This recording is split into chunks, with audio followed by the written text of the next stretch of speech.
What is up? This is being directed to the UFC. I'm just an MMA YouTuber, but the fans deserve better, and I'm here to propose what I think is going to be one of the greatest main cards in UFC history that would be so good that we would forgive you guys for slacking off so hard and not promoting fights and constantly going to the Apex and whatnot. I would be totally okay with all that shit having happened if you guys give us this amazing gift at the end of the year for Islam Makhachev's welterweight debut. So I am going to make a realistic fight card, main card specifically, that there is no reason as to why you guys couldn't make this happen, other than, of course, laziness and just spite for the fans. Oh, the fans are asking for this? No, fuck the fans. The biggest news in MMA is basically all about Jon Jones holding up the heavyweight division and ducking Tom Aspinall. That's literally the only thing that's happening. Even though we have a cool international fight week coming up, and the month of June is actually pretty solid, I'm not going to lie, we've still been in this drought, and this drought just seems like it's never going to end, and we need big fights. We forgive you for all of the Apex cards and the lack of promotion and allowing Jon Jones to hold up the heavyweight division if you make this card, which would indicate that you're actually listening to the fans. All right, so Dana White, I want this video to be put in his hands so that he can get out there, make a real professional announcement, name for name the same people I have in this video, okay? Don't just do it on your iPhone, pull it out when you're gambling at the casino. Do it the way you were doing it a few years ago when you were announcing Jones versus Gane. Get up there with the professional Apex studio where you have Anthony Smith and Kamaru Usman sit up there and recap the fight nights and announce every single one of these fights in the order that I tell you, okay? But here's what I'm thinking, all right? We can either go to Abu Dhabi or we can go to RAC Arena in Perth. Either of these should take place in October. Last year, we had 2 October cards. We had the Abu Dhabi card. We had Alex Pereira versus Khalil Roundtree. Both of those were in October, so it's not out of the question that we're going to get Australia and an Abu Dhabi pay-per-view back-to-back in the same month. Islam Makhachev should be fighting on either of these cards, okay? Because he'd either have home field advantage in Abu Dhabi or JDM is going to have home field advantage in Perth, and it would just make it seem like a much bigger fight. We can't do Makhachev and JDM in Las Vegas. Like, we just have to go to either Abu Dhabi or Perth. The timing makes sense as well. It gives Makhachev enough time to recover, to fucking bulk up, I meant. It gives JDM enough time to recover. And you know what? I'll even sponsor the event. If you guys really are going to come at us and say, well, we would, but we just, we can't do it for this reason or that reason, I'll sponsor the event, man. I'll sponsor it. It's sponsored by the Real Food Cookbook or the Ultimate Lifting Program. Obviously, it's summer, but these fight cards are going to be in October, and there's no reason to get fat in the winter. So, you know what? If you want to pack on some mass and you want to get stronger, but you don't really know what you're doing in the gym, you could check out the Ultimate Lifting Program. I've made that. It's a perfect guide on how to train, how to get stronger in the gym, and so that you don't have to eat boring diet foods. You can check out the Real Food Cookbook if you're interested. That will give you tons of recipes for comfort foods made with whole and unprocessed ingredients for those of you that want to either bulk but do a clean bulk and eat clean foods that are tasty, or if you want to get lean and mean but you don't want to be eating your broiled chicken and broccoli, and if you want to get jacked, check out the Ultimate Lifting Program. I've made both of these myself, so if you're interested, the link is in the description of this video. Use code MMA for 30% off. But let's get down to it. All right? So let's just say we're going to go to Abu Dhabi. And Islam Makhachev is the main event. Islam versus JDM. How do we make this feel like the best main card ever? That makes sense, of course. It can't be too unrealistic. I'm thinking Aljamain Sterling and Arnold Allen, man. I like Aljamain Sterling in Abu Dhabi. I remember he defended his belt against one-arm TJ Dillashaw. I'd like to get Aljo back to the UAE. And he's been calling out Arnold Allen. He's been calling out Brian Ortega. Either Ortega or Allen, those are both great matchups. But I don't know. I like the Aljo versus Arnold Allen to open up the main card. I feel like that makes a lot of sense. All right. Arnold Allen, he's not really standing out right now amongst the pack of the contenders at 145. He's been inactive. Of course, he has to take his usual year off because he breaks his hand in every single one of his fights. Well, this is not a fight that I think he's going to break his hand because let's be honest, Aljo, he's not Mr. Slugger. He's going to go out there, he's going to dive for the legs, and he's going to stink it up. No, I'm just joking. I actually like Aljo's fight style, and I think that lighter man skill will allow him to have success on the feet. But I'm interested in this one. Arnold Allen is a brick shit house. He is a tank. He's not really like Josh Emmett tank, but you know what I mean? Like he's a pretty dense guy for the 145-pound weight class. He's one of those guys where you just look at him and you're like, yeah, that guy's got brick wall takedown defense, even though he's not really proven it that much.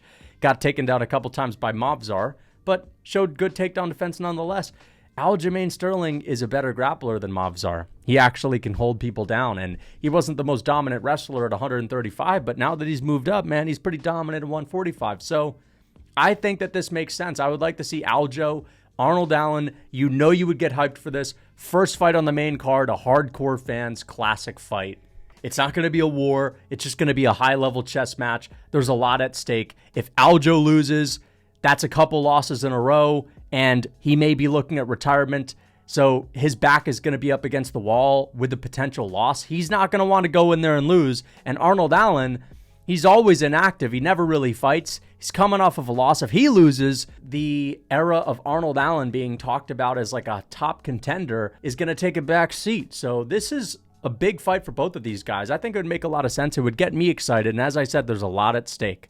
So this would be a perfect fight. You know you would get hyped for this. The next fight on this card, this is only the second fight. And I know that this may seem like a really big fight to have in the number 2 spot on a pay-per-view, but listen, you got to have another welterweight fight on here. That's what you do when the main event is a double champ fight. You got to have something like a number 1 contenders fight to get those guys, whoever wins the main event, a future opponent. I think Ian Gary versus Sean Brady for a number 1 contenders fight makes a lot of sense. Ian Gary's coming off of a win against Carlos Prates. He should not be fighting for a belt. And I was thinking maybe we're going to do Sean Brady versus Shavkat Rakhmonov. But you know what? I don't know. Shavkat's always injured. I feel like Gary's a little bit more relevant now. And I just like this stylistically better. I know that Sean Brady versus Shavkat is exciting stylistically. And maybe this is just because I want Sean Brady to fight for the belt. And I think this is a slightly easier matchup for him. So I kind of want this fight instead. But I think Shavkat versus Buckley would be a good fight. Buckley's called out Shavkat for his entire career. If he beats Kamaru Usman, I think Shavkat versus Buckley is the fight to make. And this is the number 1 contenders fight to make. Both of these guys have been more active than Shavkat. Whoever wins this gets to fight the winner of JDM and Islam Makhachev. And just think about how hyped this would be. The second fight on the pay-per-view, you're getting Ian Gary versus Sean Brady. The best grappler at 170, potentially. I mean, we'll see how Makhachev looks because, I mean, Makhachev's not made his debut at 170. I think Sean Brady's proven that he's better than everyone else when it comes to grappling up there. And then Ian Gary, who just continues to prove people wrong. I thought this guy was going to get smoked against Carlos Prates, and he schooled Carlos Prates. We know he has good takedown defense. We know he's a decent grappler. We know he's well-rounded. We know that even though his fight style can be boring at times, he's as skilled as it gets. So this would be an amazing matchup. Maybe Gary gets destroyed and we are thinking of Sean Brady as the next champion. Or maybe Gary pulls off the win and we get to see him fight Jack Della Maddalena. And Jack Della Maddalena was talking a little bit of smack about Ian Gary at his last press conference. And Ian Gary likes talking smack, so that could be good. Or maybe it's Ian Gary versus Makhachev. Who knows? Sean Brady versus Makhachev would also be unbelievable. That would be an amazing fight. So this is the second fight on the main card. Wait till you get to the third one. Manon Fiorot versus Aaron Blanchfield 2. This one is what I'm talking about. I'm liking this rematch. I think this is a fire rematch. And you know what, guys? I'm not even joking. I actually think this is something that makes sense. Now, hear me out. Hear me out. on paper, this fight fucking sucks. And in reality, this fight sucks as well because it's already happened and we've already fallen asleep while watching it. Okay? The point that I'm making is I have come to understand the method to the madness that is the UFC sneaking in crappy WMMA fights onto stacked pay-per-views. Even UFC 300. I know, Zhang Weili. We all love Zhang Weili. I get it. But that was obviously the most boring fight on the main card of UFC 300. Bo Nickel versus, what's his name? Cody Brundage was more exciting in my opinion, okay? I'm just going to say how it is. Zhang Weili, the women's MMA fight on the main card, that is a classic crafty move by the UFC. And you may be thinking it's just because they want to put WMMA in everyone's faces just because they want to show how, well, this is where women get to have a safe space to be tough cookies too, and we're really supporting them and all that. But what I also think it is that you get really hyped while watching Aljo versus Arnold Allen. That's a hardcore fans fight. You're really intrigued for Ian Gary and Sean Brady. You're excited. Now you're thinking, man, I can't wait for the co-main in the main event. And then this one flies under the radar so much you literally forget that it's on the card. You're incredibly disappointed when you see the cameras pan over to the locker room and you see Manon Fiorot shadow kicking and Erin Blanchfield shadow boxing, and you're rolling your eyes. You're thinking, fuck, I was so hyped and now we have to take this freaking 30 minutes to have to fucking suffer through this. But listen to me. It's literally like taking a week away from caffeine and coming back to a large Monster energy drink or a large Red Bull or a pre-workout or 2 cups of coffee. You will have incredibly low energy while watching this. As soon as this fight is over, you will have a spike of energy that you've never felt before. I always feel it after these feature fight WMMA fights on main cards where the card is stacked except for that one fight. You hate the fact that it's going to happen, but once it ends, you have this surge of energy that you wouldn't have had if there was something epic here. Let's say there was a Yan versus Nurmagomedov. That would be amazing, but you're almost, being bombarded with too many good fights that by the time you get to the co-main event, your dopamine levels, it's just hard to achieve the same sort of high.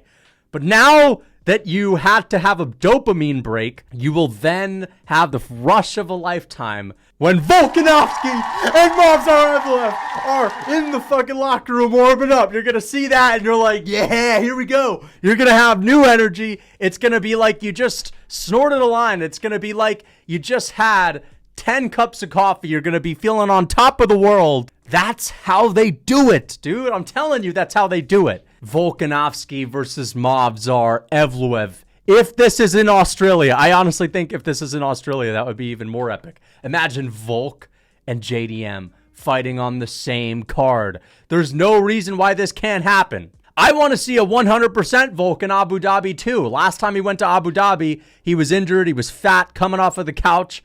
He looked terrible. I either want to see Volk fight in Australia back-to-back with JDM, or I want to see Volk get his win back and get his hand raised when he's at 100% against Movsar Evloev. This would be a 5-round hardcore fans fight. We would, by virtue of getting this, not get that shitty Yair fight. And again, who doesn't want to see this, man? Who doesn't want to see 2 title fights? That's what I'm talking about. That's why I said we will forgive you for slacking off for the last year if you go ahead and make this. How hyped would you be with Volkanovski and Makhachev fighting on the same card with 2 highly anticipated fights, hardcore fans fights, 2 fights that we know are going to be competitive. We know, even if we think that Volk probably beats Movsar's good enough and well-rounded enough and in his prime so that he will give Volkanovski a good fight. He'll give him a tough out, 100%. And, of course, main event Makhachev, JDM. Just imagine Volk walking out, Movsar walking out, an amazing 5-round fight. Then we have Makhachev walking out, JDM walking out. There's so much on the line, right? That is what I'm talking about. That is what a epic card looks like, okay? Sean Brady, Ian Gary. There's a lot at stake. Aljamain Sterling Arnold Allen. I know I said the best main card ever. What's better than this? 299. Okay, 299 was pretty amazing. I'll give you that. But I honestly feel like, I'm going to be honest, the Manon Fiorot Aaron Blanchfield one was just a troll. So honestly, let's just replace that with something better. Let's just do like Azamat Murzakanov versus fucking Carlos Olberg or something like that. This is realistic. I put that in there so that the UFC knows I'm being for real and I'm not just living in peaches and creamville. Okay? This is a fight card that you could see them making. And if they made it, this is what it's all about, man. This would get us hyped. This would be the kind of card that would just make everything great again. Okay? So I hope that they make it. This is what I want them to do for Abu Dhabi or Australia. If they go there in October, I'm willing to sponsor the event, man. Okay? And as I said, these fights are great. These are hardcore fans fights. If you're a casual, you're not really going to care about Aljamain versus Arnold Allen, but I care about that fight. Ian Gary versus Sean Brady, it might not be the biggest fireworks fight, but because these guys are so skilled and these guys are both in their prime, this is just a really sick fight to have at welterweight right now. This is a great number one contenders fight. And then, of course, this just makes sense. Manon Fiorot versus Aaron Blanchfield, it just makes sense to have in there. You know how the UFC does it, and I know how the UFC does it. So let me know what you guys think. Until next time.